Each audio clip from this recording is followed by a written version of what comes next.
Hello, আসসালামু আলাইকুম viewers, কেমন আছেন সবাই? হোমমেকার কিচেনে আপনাদের স্বাগত।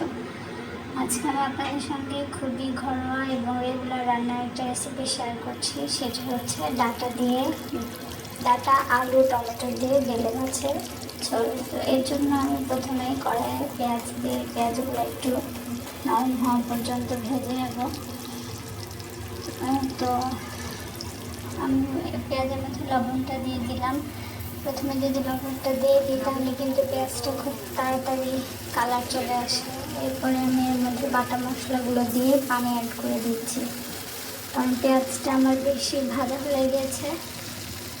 তো পানিটা অ্যাড করে দেওয়ার পরে আমি এখানে গুঁড়া মশলাগুলো অ্যাড করে দেব।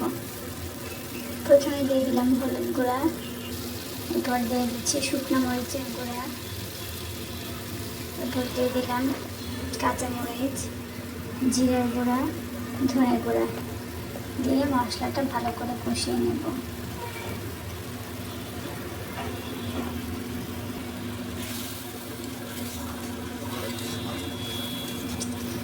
এভাবে মশলাটা কষিয়ে যখন মশলাটা একদম তেলের উপরে উঠে আসবে তখন আমি এর মধ্যে ডাটা আর আলুগুলো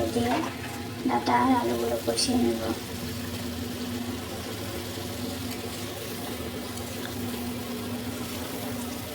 তো এবার আমি ডাটা আর আলুটা কষিয়ে নিচ্ছি।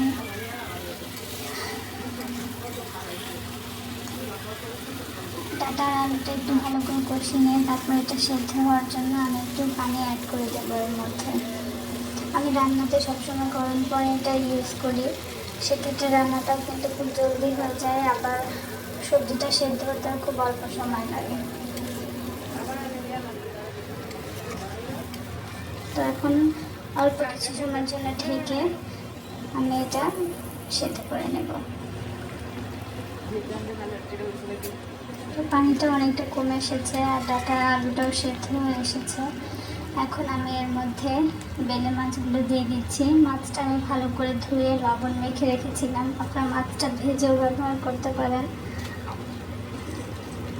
আমি দুই রকমভাবে রান্না করি, কখনো একদম এরকম করে দিয়ে দিই, আবার কখনো মাছটা ভেজে নিয়ে তারপরে দিয়ে দিই।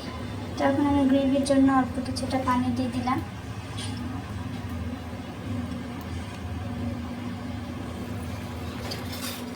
তো এখন রান্নাটা প্রায় শেষের দিকে, এখন আমি এটাকে নামিয়ে নেব। তো দেখতেই পাচ্ছেন আমার রান্নাটা হয়ে গিয়েছে। আপনাদের কেমন লেগেছে অবশ্যই কমেন্টস করে জানাবেন। আসসালামু আলাইকুম, আল্লাহ হাফেজ।